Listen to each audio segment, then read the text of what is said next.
As America's industrial economy grew in the late 19th century, factories replaced farms, and workers struggled with long hours, low wages, and dangerous working conditions. At mills, mines, and railroads across the country, workers soon began to organize unions. 1870 is an important turning point. The census reveals for the first time that the majority of American men who work for a living work for someone else. So this old America of small businesses and farms is just starting to disappear. By the 1880s, things were moving very quickly and industrialization was underway. There were all kinds of new labor movements popping up.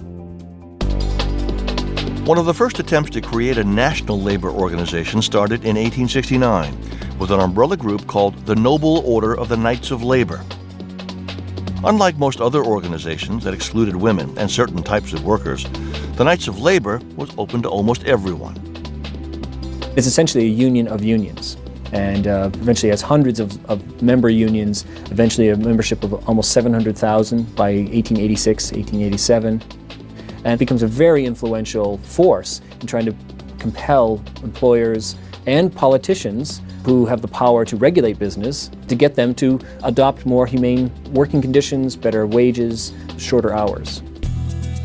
The Knights of Labor is designed to protect workers' independence, and it's designed to be open to everyone. There are only 4 kinds of people who are excluded from membership in the Knights of Labor: bankers, lawyers, liquor dealers, and professional gamblers. Though the Knights initially had lofty goals to reform the American economy, its power began to fade in 1886 after a railroad company squashed the workers' effort to strike. As the Knights' role in the labor movement was shrinking, another organization, called the American Federation of Labor, or AFL, was gaining strength. It was led by cigar maker Samuel Gompers. Gompers was a key figure, and he kind of stepped away from some of the visionary goals of the Knights of Labor, who really wanted to transform society in a lot of ways. And he said, really, it's about bread and butter issues. It's about short hours, higher wages, better conditions, and that's it. And the AFL was very successful in a lot of ways. Successful and long-standing. After merging with the Congress of Industrial Organizations in 1955, the AFL became the AFL-CIO and continues to be a key force in the American labor movement today.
As I travel around the country, I tell people if you have a job, join a union. And if you don't have a union, start one.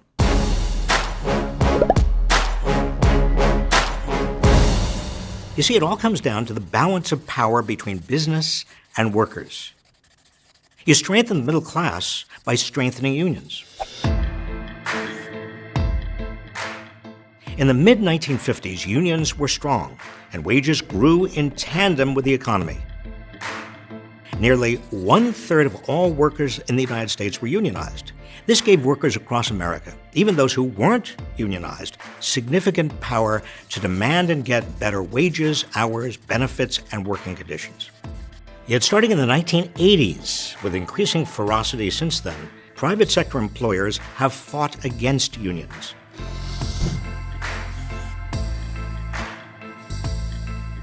Corporate raiders demanded that companies boost share prices by busting unions and moving to non-union states.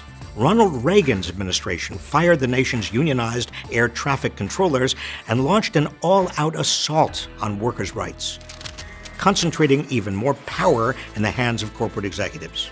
In short, anti-worker corporations and politicians joined together to stop workers from joining together. We now know that as union membership declined, middle-class incomes shrank. The two trends are the exact mirror images of each other. The wealthy and big corporations continued to take a larger share of the nation's wealth, while workers were left behind. Unions balance the power of workers with corporations by allowing workers to join forces to get a fair share. As an individual, your voice is limited, but there is power in numbers. Today, unions are more important than ever to the survival of the middle class.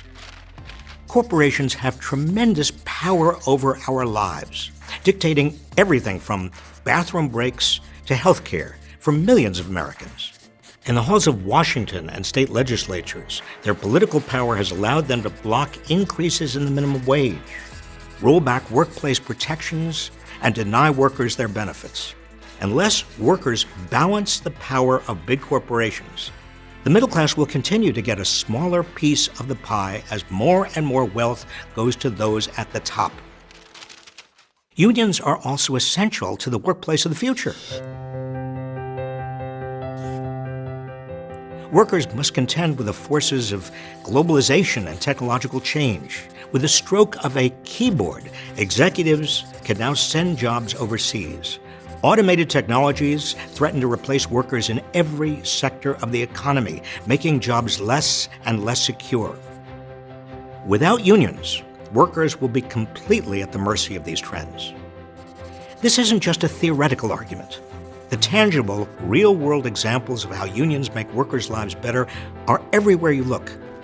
Hospitality workers were able to secure raises and job protections from Marriott, the world's largest hotel chain, because of the power of their union. Disney employees secured a $15 an hour base pay after years of opposition from management. JetBlue's flight crews have unionized to negotiate better wages and more flexible schedules. We must continue to expand unions to restore balance to our economy. In 2017, more than 250,000 additional American workers joined unions, and research shows almost 60 million more workers would like to join if they had the opportunity. Public approval of labor unions is at 62%, a 15-year high. That's why powerful corporations and their enablers in government are trying to squash workers by pushing so-called right-to-work laws and undermining health care, workplace safety, and retirement protections. We have the power to overcome these attacks. If you want a better life for you and your children, join a union. And if you want a better America, support unions. What do you think? If you aren't in a union, why not? Let us know in the comments. If you found this video informative, be sure to also watch our video on why right to work is wrong. And as always, be sure to subscribe to this channel for more videos like this one.